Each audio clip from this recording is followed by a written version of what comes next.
What's going on, Solid Status? Shout out to Mr. Page. I'm glad you got the message. Hint, hint, LOL, Smart HQ. That's right, sir. 30 minutes. Anyway, he just sent me a text. That's funny. So what I like to talk about right now is habit stacking. For those of y'all that always grab a book when I drop a name, always do, because if I'm saying the book name, it's got some stuff in there that you can apply. Now, you may not be at the maturity level to appreciate it, much like my slow ass wasn't when it came to Brian Tracy, who's an absolute beast. I used to listen to him for years and I couldn't get over the voice. I was like, look, not feeling this, bro. Not feeling this, but you know what? When I got older and had to take on additional responsibilities, it really came in handy. So what I want to talk about is atomic habits.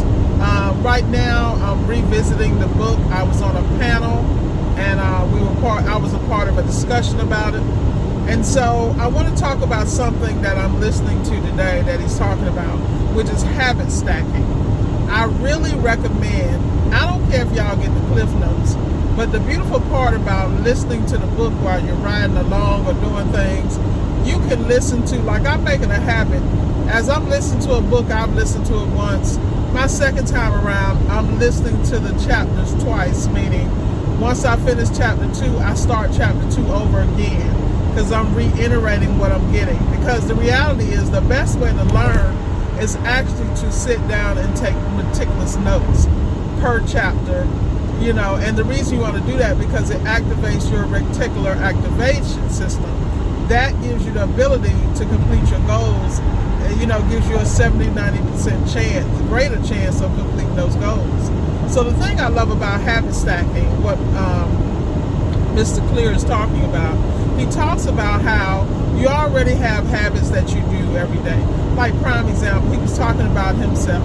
He said, okay, he has something about reward and things of that nature. And basically, you want to make sure that it stays in your face, that it is obvious, you know, what you need to do, and that you put steps in place. So say you have a habit of getting up every morning, meditating, whatever. What you want to do is actually document, this is what I do every morning. Now, what habit can I slide in there that's not going to not feel natural, but it's going to be a minute improvement, and I can still get it done. So say, for instance, you get up in the morning, you pray, you meditate, whatever you do. What can you add into that? So, you know, with me, I've been having a problem getting my vitamins in, so now I line them all up. I used to get them, take them all, either throw them in my pocket. By the end of the day, I still didn't take them.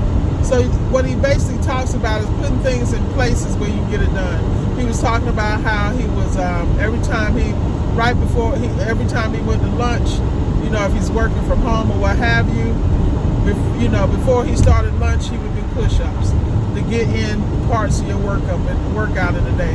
I remember when I used to do that. Don't tell nobody, y'all. I used to, every time, I know this is kind of weird, but I'm going to keep it real. Because I used to be so serious about working out. I used to work out in the morning. I used to work out at lunch. I used to work out at night. And the reason I worked out like that was because I knew idle minds would get me in trouble. So I figured I'd channel that energy into getting fly and fine. So fresh and so clean, right?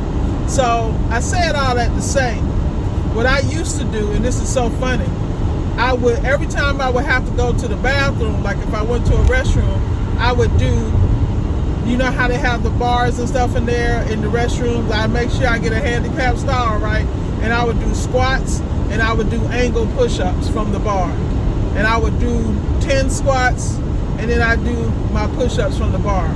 Because I could do it in the privacy of that stall, but I was getting it in. That was something that I automatically used to do. And that kept me geared up because y'all think I'm out here now? When I was in corporate America, I traveled the world from Singapore to Japan. You know, I used to practically live in Tokyo, you know, and then I'd be going back to LA and then to Seattle, Washington. You know, and people are like, oh, that's exciting. No, it ain't exciting. It was an experience. And I'm not going to say I regret it, but I'm just saying I've seen some things. But I'm saying all this to say, when it comes to habit stacking, you got to find something that works for you. And what people don't understand, we're not in the day and age where people got to work for nothing to anything. Like, they don't even understand what the meaning of hard work is. If they figure they can come up with an app or algorithm or something to duplicate a process, because everybody's trying to do passive this and passive that. Somebody got to do the damn work. I'm just saying. So when it comes to habit stacking, you want to make sure you look at your habits for that day, your normal habits. You come up with a list of things you need to do, and you do a little bit at a time. The reason we're not successful is because we try to do everything. Oh, I'm going to write out a plan. I'm going to follow the plan to a T. No, your ass ain't. You know? And this is why I love Atomic Habits, because Atomic Habits, he talks about it. And he tells you why you're not going to complete it and the little things you can do. And I'm sitting here like, I've listened to this book. I'm hearing stuff my ass ain't never heard. But guess what? That means that I'm actually open and receptive to it, and my fourth and fifth damn ear is open. You know what I mean? So, I mean, it is what it is. You got to find that works with you. And don't worry, because I'm listening to 12-week year right alongside this, because y'all know what time it is.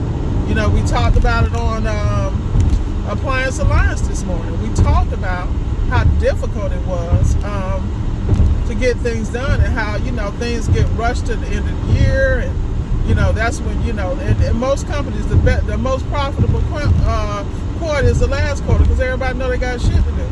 It's a fact. So the beautiful thing about 12-week year, it takes the year and it breaks it into 4 years, basically. 12 weeks, and they have great systems in place, but it's like everything else. What did James Clear say? You don't rise to the level of your goals, you fall to the level of your systems. Now that's a damn bar. That needs to be on a t-shirt. And this is a fact. So, you know, if you want to do better, put things in place.